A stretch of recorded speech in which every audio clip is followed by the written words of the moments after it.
گوجری زبان میں اپڈیٹ سنیے۔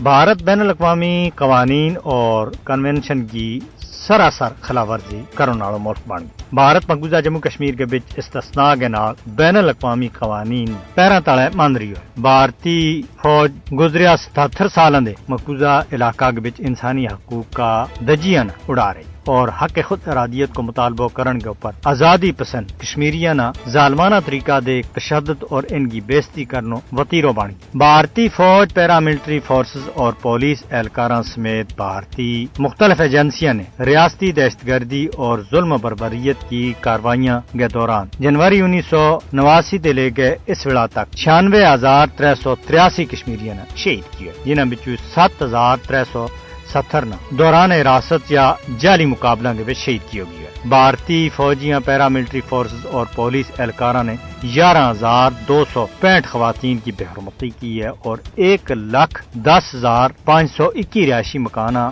دکانہ اور دوسری عمارتیں مکمل طور پر یا جزوی طور کے اوپر نقصان پہنچایا۔ مودی حکومت نے مقبوضہ جموں کشمیر میں کشمیریاں دے انہاں کا بنیادی انسانی حقوق نہ دی خاص لیا۔ PSA اور UAPA جیسا کڑا قوانین کشمیریاں نے گرفتار کرن اور نظر بند کرن کے واسطے استعمال کیا جا رہی ہے۔ مودی حکومت نے بین الاقوامی قوانین کی کھلم کھلی خلاف ورزی کرتا ہوا مقبوضہ جموں کشمیر کی خصوصی حیثیت نہ منسوخ کی۔ بھارتی فاشسٹ حکومت اقوام متحدہ کی قراردادوں کی نفی کر رہی ہے اور مقبوضہ جموں کشمیر کے بچ غیر کشمیریاں آباد کی جا رہی ہے۔ بھارت نے لمبا عرصہ دے کشمیریاں انہاں کا عالمی طور کے اوپر تسلیم کیا ہوا حق خود ارادیت تے انہاں محروم رکھے ہوئے۔ کشمیر بھارت کو اندرونی معاملوں کسی بھی صورت میں نہیں، جو ایک عالمی مسئلہ ہے اور مودی حکومت کو مقبوضہ جموں کشمیر کے بچ عالمی قوانین اور معاہدوں کی خلاف ورزی کا نتیجہ کو سامنا اس نے کرنا پائے گا۔ اقوام متحدہ اخلاقی طور کے اوپر اپنی قراردادوں کے مطابق تنازع کشمیر نہ حل کراؤن کو وعدہ بند ہے۔ عالمی طاقتوں نہ مقبوضہ جموں کشمیر کا لوگوں کی تکلیف نہ کانٹ پیچھے کسی بھی صورت میں نہیں سٹنا چاہیے، بلکہ انہوں کی تکلیف نہ دور کرنے کے واسطے اپنا کردار ادا کرنا چاہیے۔